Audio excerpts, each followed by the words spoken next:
Hi, it's Jill. Oh, here comes Scout. Scout's going to join us.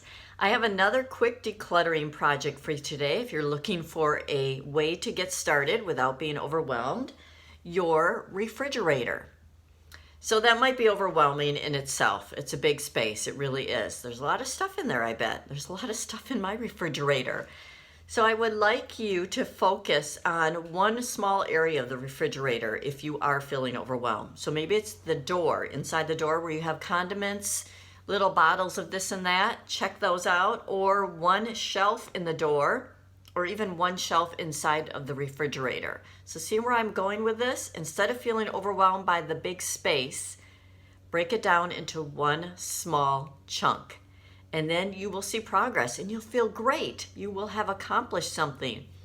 So drag your trash can over to the refrigerator and start dumping that stuff that isn't fresh. Maybe there's leftovers in there that you've forgotten about. Or there's a carton of eggs that has expired long ago, months ago. Or it could be unopened or opened packages of things, like maybe it's an open package of cheese that now has mold in it. Look for that sort of stuff, that easy stuff to let go. Remember, no guilt, no beating yourself up. This happens. Our stuff does go bad. We don't eat everything that we buy. What we can do is move forward and then try to do better next time. Learn from our mistakes, right? It's just opportunities to learn.